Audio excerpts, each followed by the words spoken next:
नमस्कार प्रणाम दोस्तों, मैं आज एक पूर्वी गीत गाने जा रही हूँ। आप लोग को अच्छा लगे तो लाइक एवं सब्सक्राइब शेयर जरूर करें और कमेंट में ज़रूर बताएं कि हमारा गीत आपको कैसा लगा।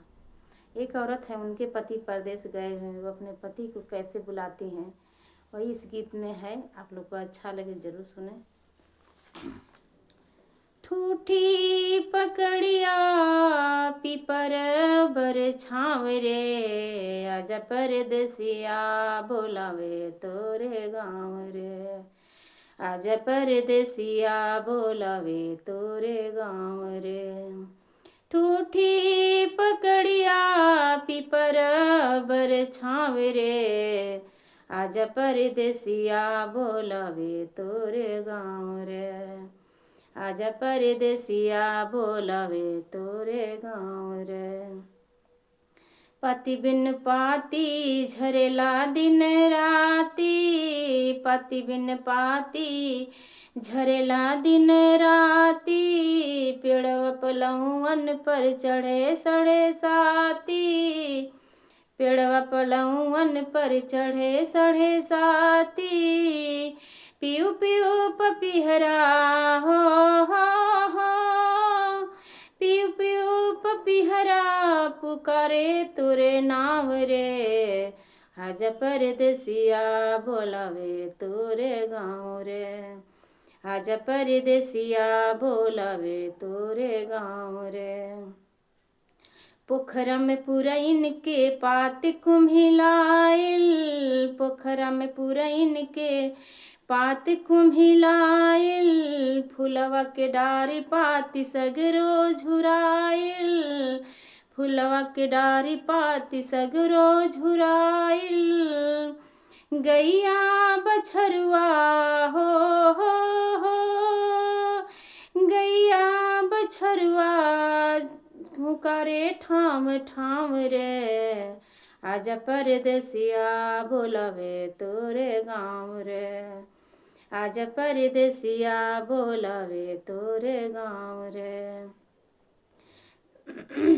सवनी बहार नहीं लगेला सुहावन, सवनी बहार नहीं लगेला सुहावन, तोरे बिना घर बार लगे भटकावन, तोरे बिना घरे बार लगे भटकावन।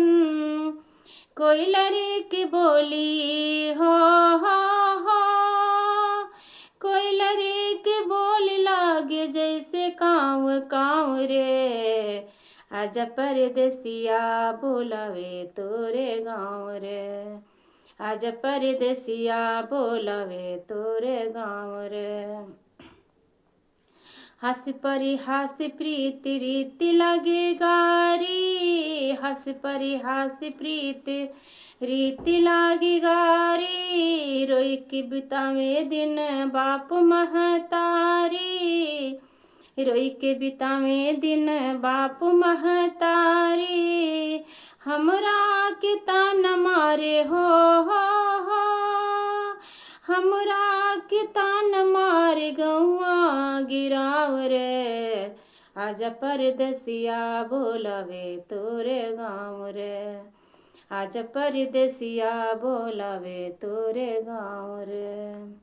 खेत खलिहान होरी फागना सुहाला, खेत खलिहान होरी फागना सुहाला, फगुनी बयरिया से देह जरी जाला, फगुनी बयरिया से देह जरी जाला।